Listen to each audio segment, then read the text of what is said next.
Hello and welcome. I'm Dan Lage, Director of Legal Operations and partner here at Ruane Attorneys at Law. Thank you so much again for choosing this firm to assist you throughout this process. In this short video, I'd like to explain some very basic and general concepts concerning what you might expect as you go through the criminal justice system here in Connecticut. In later videos, we'll go into more detail as we advance through the stages of that process. Now, it goes without saying that you were accused of committing a crime and placed under arrest. In most cases, you either promised to appear in your court date or you were bonded out of police custody and then were released. In some cases, a formal arraignment was held before a judge who set a bond amount on the case and any other conditions like a protective order, for example, as the court deemed appropriate. In the Connecticut criminal justice system, your case will be assigned to the courthouse that covers the specific geographical area in which you were arrested. Your case will be placed on the court docket, and over a series of several appearances in court, different events take place. A key thing to note here is that the prosecutor controls the charges. He or she decides whether to drop charges, add new charges, or pursue a case vigorously or not at all. Even a judge is powerless to tell a prosecutor how to charge a crime.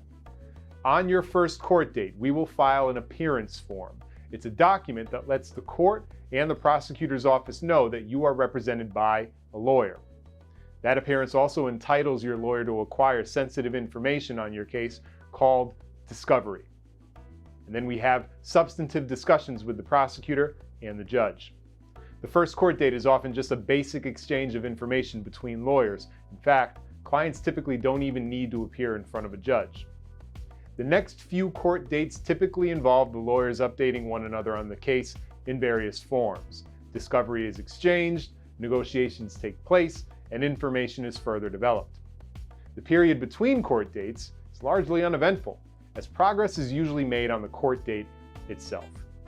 Each day in court is designed to get the parties closer to a mutual resolution, and your lawyer will keep you updated as developments arise so that you can make informed decisions based on the involving information. And if the lawyers cannot reach an agreement, the case proceeds to something called the judicial pretrial. At this point, the judge becomes involved and attempts to act as a mediator to try to get the parties closer to a middle ground. These discussions sometimes get very passionate, and it's not uncommon for further postponements just to let the parties cool off. Throughout this entire process, your lawyer may present you with several different ideas or offers from the state to resolve your case. It is always your decision on whether to accept or reject such proposals, but remember, your lawyer knows best and is duty-bound under the law to advise you confidently. Any decision should be made after heeding the advice of your counsel, and if no agreement can be reached, we go to trial. Demanding a trial is a big decision, which is why trials are rare. Nonetheless, that is a decision that only you can make. You need to consider whether the risk of losing and the additional financial cost of representation in trial is advisable. So good luck with your case, and look out for more videos as your case progresses.